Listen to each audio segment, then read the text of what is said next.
When people say that success gave their life meaning, what they often mean is that it gave their life order.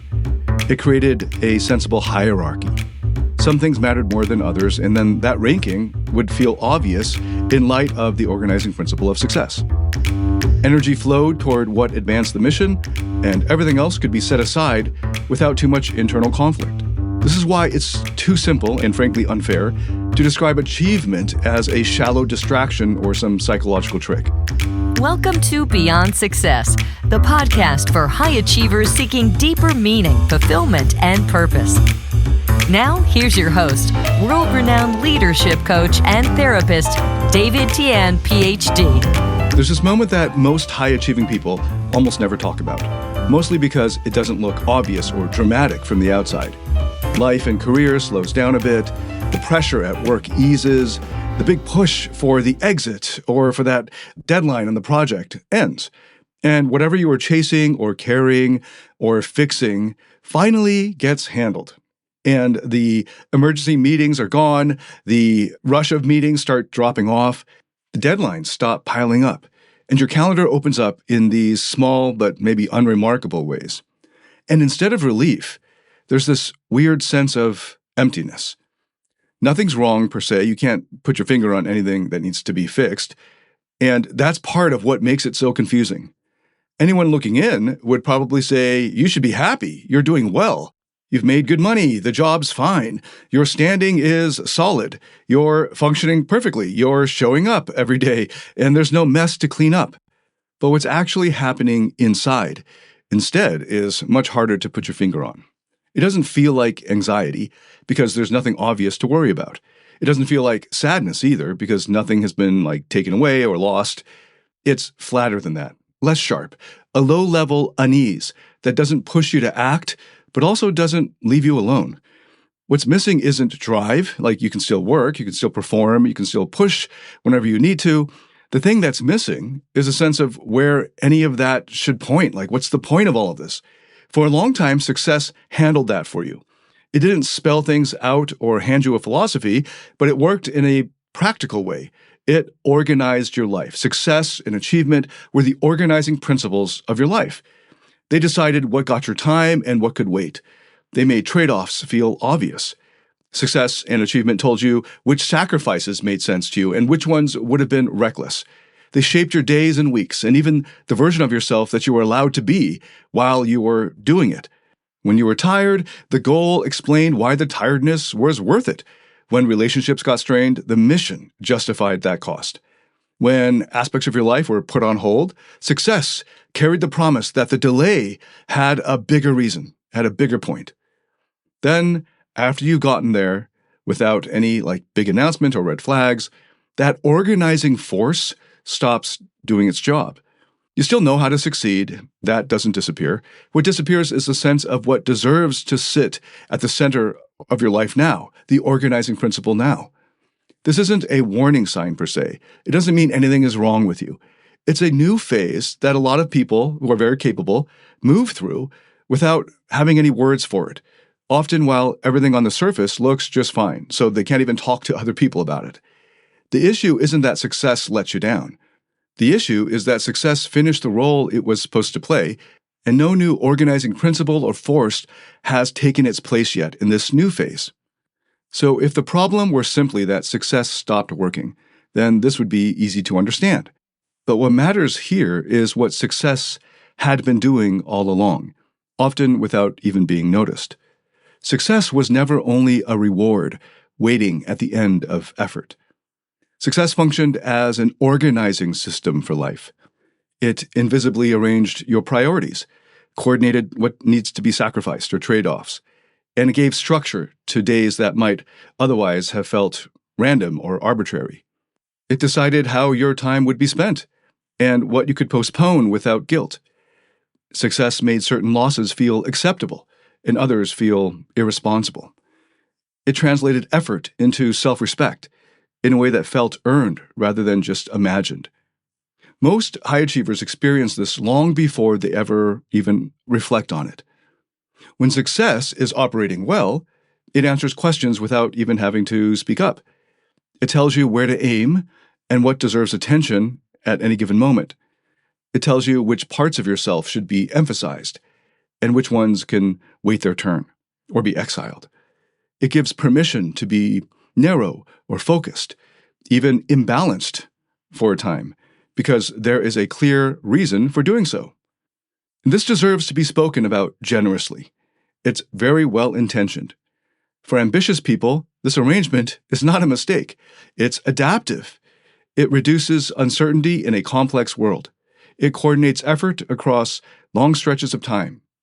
It allows people to tolerate boredom and strain and delay because those costs are linked to a bigger direction that makes more sense in the long run.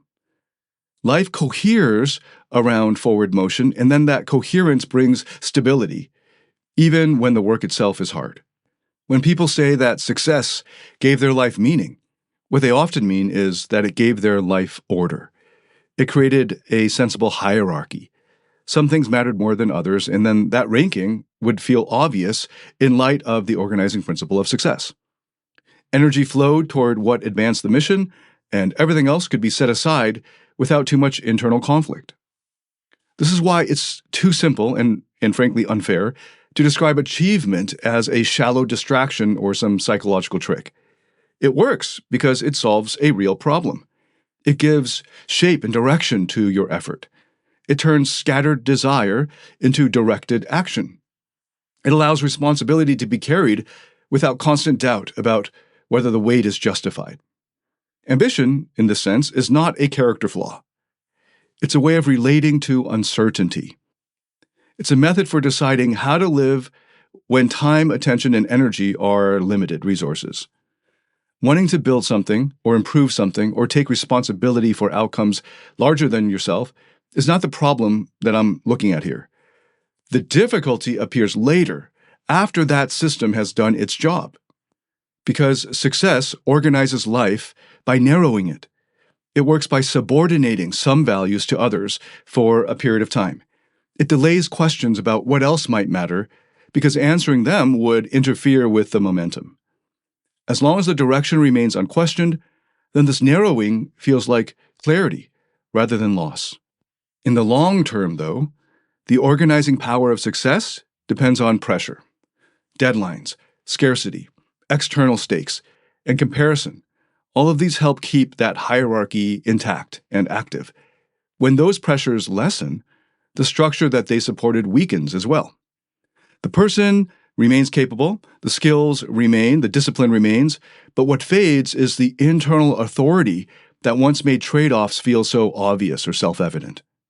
The same choices are available, but they no longer have that oomph. They don't have that motivating force. This is where confusion begins, not because ambition failed, but because ambition was never meant to be the permanent infrastructure. It was just a temporary scaffolding. It held things together while something else was being built. And when the scaffolding stays in place after the building is complete, it looks really weird and it's dangerous, or at the very least, ugly.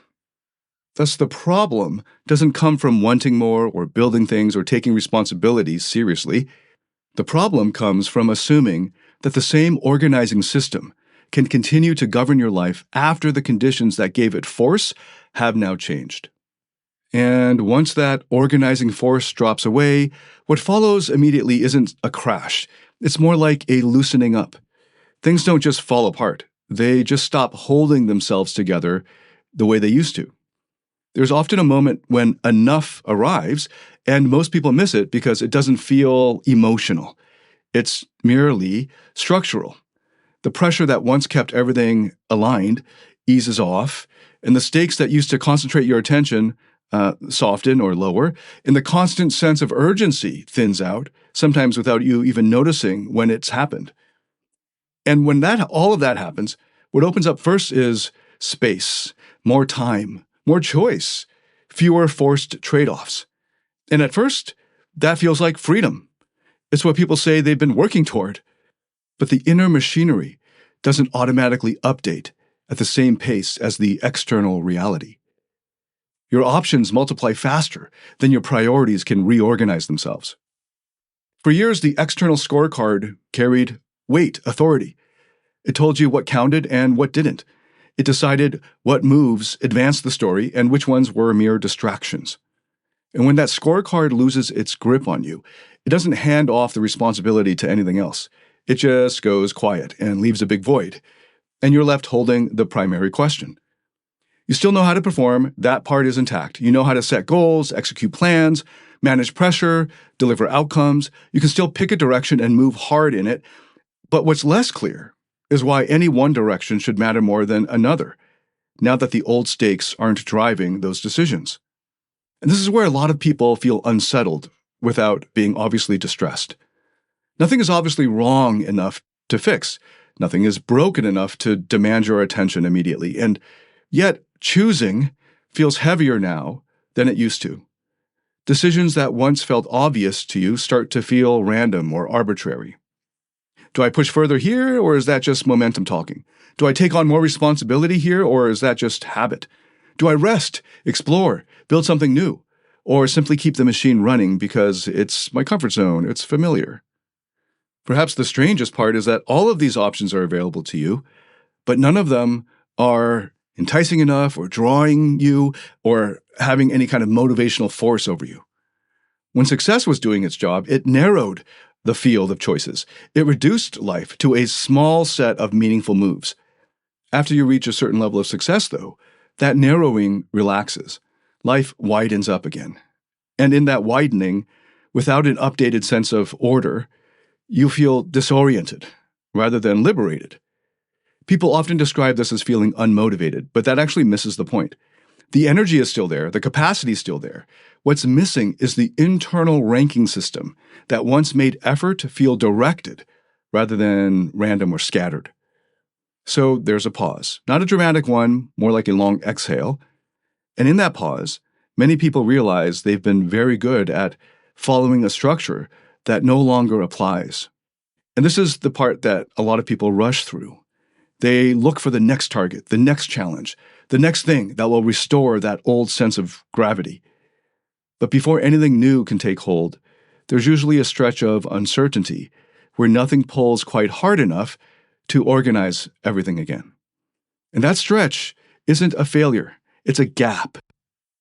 It's where a different kind of ordering has to begin. Okay, so that gap, the one where nothing pulls hard enough to organize your life again, is what I want to give a name to here. Because once we name it, we can stop treating it like some kind of personal failure. Okay, so I'm going to call it the orientation gap. And what that phrase is trying to capture is actually pretty simple. On the outside, things still work, like you're competent, functional, you can make decisions and execute them. From the outside, your life still looks fine. But on the inside, the hierarchy that used to guide your choices has broken up or fallen away or loosened up. The inner ranking system of success that once told you what mattered more and what could wait has now faded. So you end up with this strange mismatch. Capability without clear direction. Freedom without a strong sense of priority. This is why the experience often feels flat rather than painful. People often describe it as a kind of drifting, a vague dissatisfaction, or a low-level sense of disconnection from their own efforts. There's no obvious distress, no sharp emotional signal demanding attention, just the sense that you're moving, but without the feeling that the movement is anchored to anything that really claims you. Because there's no obvious crisis, it's easy to misread what's happening. Some people assume they've burnt out, even though rest and recovery and me time doesn't solve it. Others think they've lost their edge, even though their performance hasn't declined. Some judge themselves for feeling ungrateful, because on paper they have everything they once wanted, but the satisfaction and fulfillment they expected never quite settles in or arrives. The orientation gap isn't any of those things. The orientation gap belongs to the category of development, not pathology. It shows up when a system that once organized your life has done what it was designed to do. Success gave structure, it narrowed options, it made sacrifice feel justified, and over time, the structure completed its task. But when it loosened, it left behind this empty space without an immediate replacement. And that empty space is what people struggle with. Without that old hierarchy, The choices now feel heavier.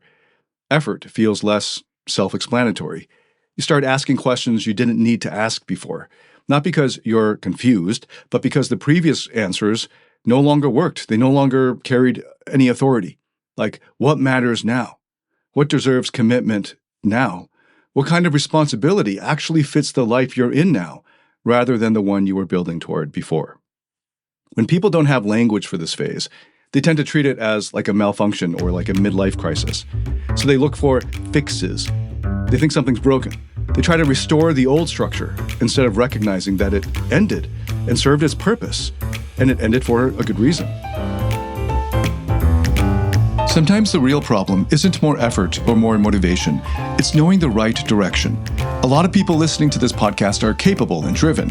Things still look fine on paper, but life still feels strangely flat. When that happens, more advice usually isn't the answer. Clarity is. I've put together a short assessment that takes about 2 minutes. It's simply a way to see which area deserves your attention most right now, whether that's relationships, decision-making, or how pressure is being handled day to day. Based on your responses, you'll be sent a short set of masterclasses related to that area. If that sounds useful, you can find it at dtphd.com/quiz. That's dtphd.com/quiz. The orientation gap names this middle ground. It's the stretch between an organizing system that has finished its work and a deeper ordering that hasn't yet taken shape. And once you see it that way, the experience, hopefully, stops feeling mysterious or self-indicting. It starts instead, hopefully, to look like a passage, one that many capable people reach, and very few are taught how to walk through it or how to navigate it effectively or successfully. Okay, once you name the orientation gap, the next question that might pop up to you is, if this is such a common phase, why do so many people stay stuck in it for so long? And why do so few people make it through to the other side?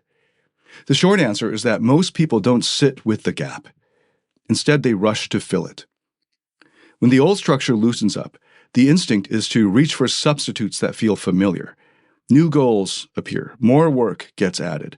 There's a renewed focus on optimization, on tightening up your routines, on dialing in and improving habits, on becoming a more efficient version of the person who already knows how to perform. From the outside, this looks healthy. It gets rewarded. It looks disciplined or responsible. And for people who are competent and driven, it works for a while, at least on the surface. These moves generate some momentum. They recreate the structure, and they give your days some shape again. And they might bring back a sense of forward motion for a while. There's something to aim at again, something to measure, something to improve. The nervous system recognizes the pattern and starts to settle back down. The unease fades just enough to be tolerable. But that is the trap. Because none of this requires asking the harder question. The question about what deserves authority in your life now. The question about how values, desire, and responsibility should be ordered at this new stage of life, rather than in the last stage. Achievement is especially effective here because it feels like progress. You're doing things, you're building, you're refining, you're staying active. It doesn't look like avoidance. It looks like competence. And for a while, of course, it works. The momentum returns, the calendar fills up again, the sense of being useful comes back online again.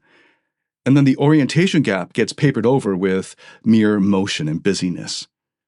The problem is that the underlying ordering never updates.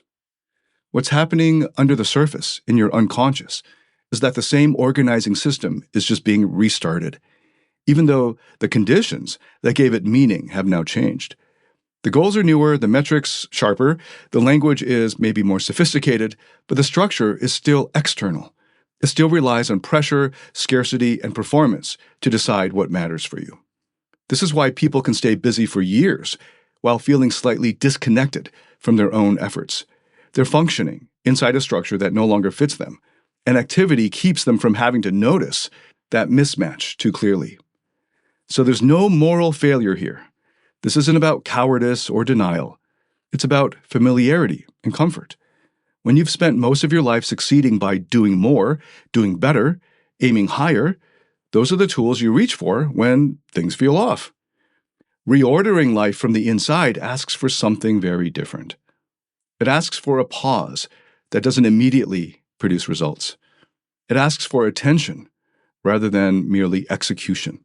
It asks you to question hierarchies that you once relied on but didn't need to justify back then.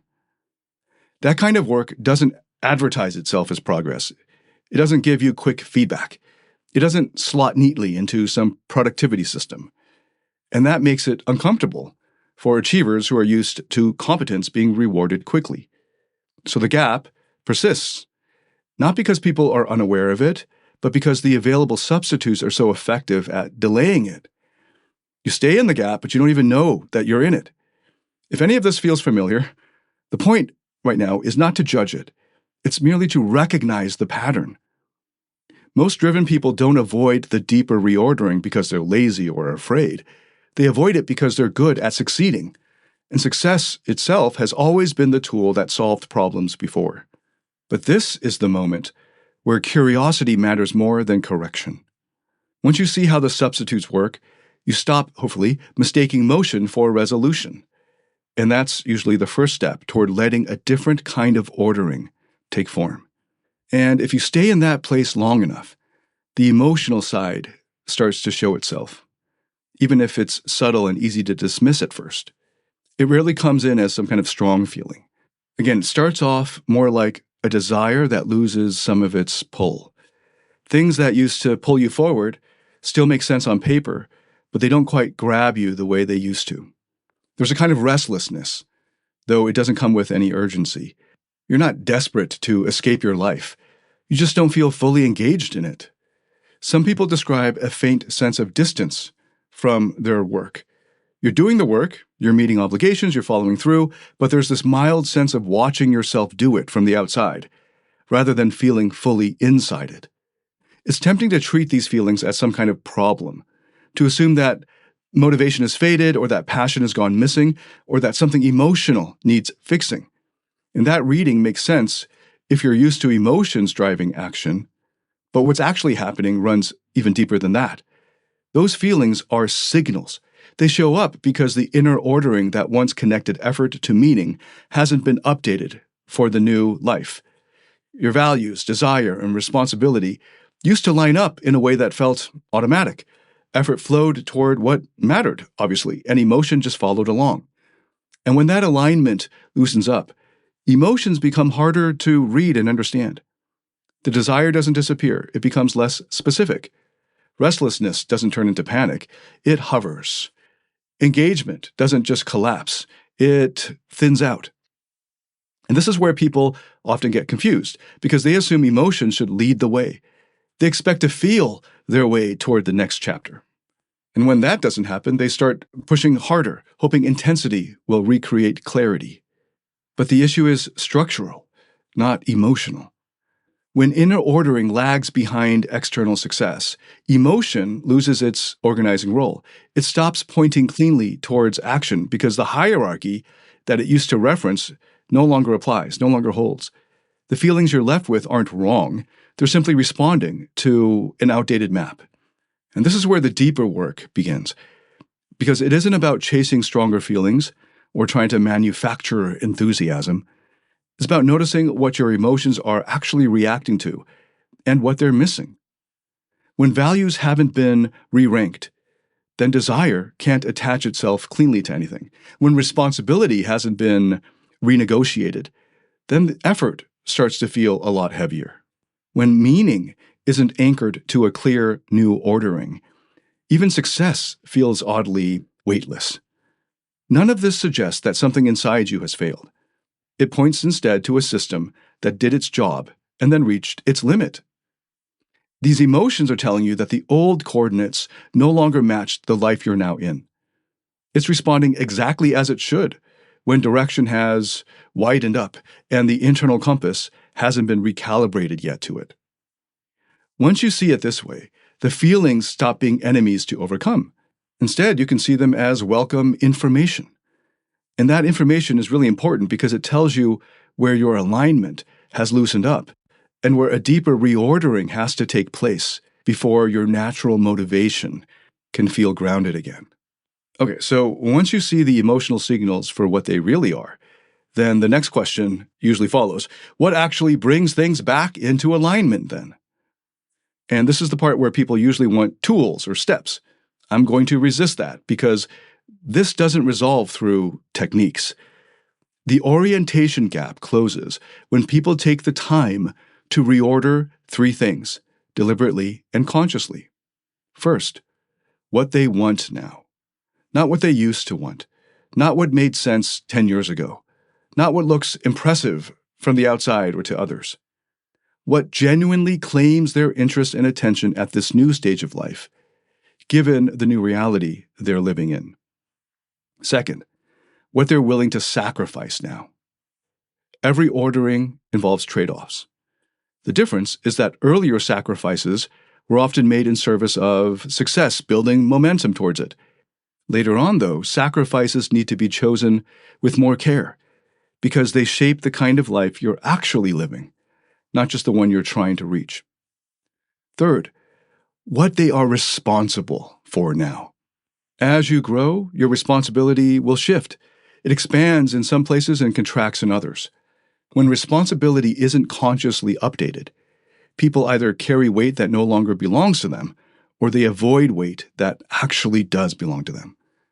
Okay, that's it. No hacks, no frameworks to download. This kind of reordering moves at a pace that might feel frustrating if you're used to fast feedback.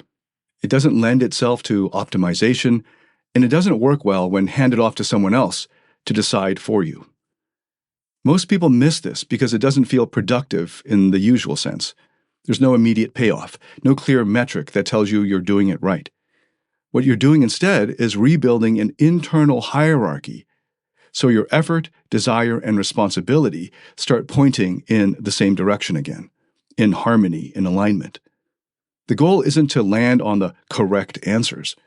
It's to restore order in your life. When order returns, motivation naturally follows.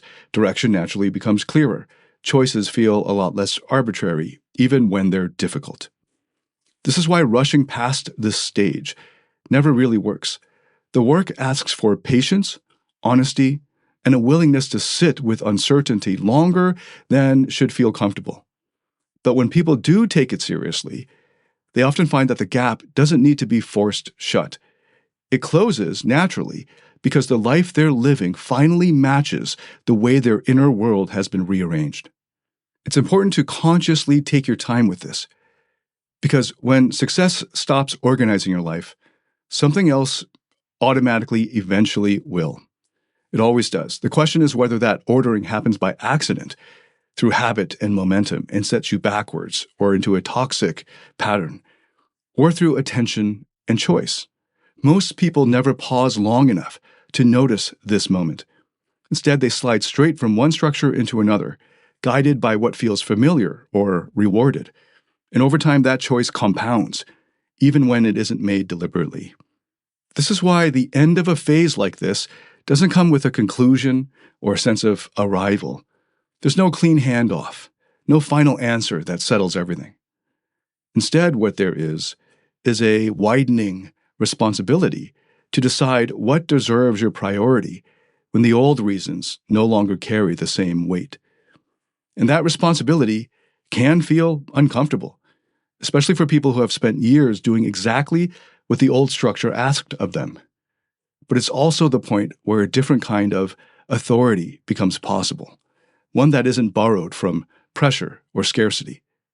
So rather than closing this out, I want to leave you with a question that sits underneath all of it. If success no longer tells you what matters most, then what does?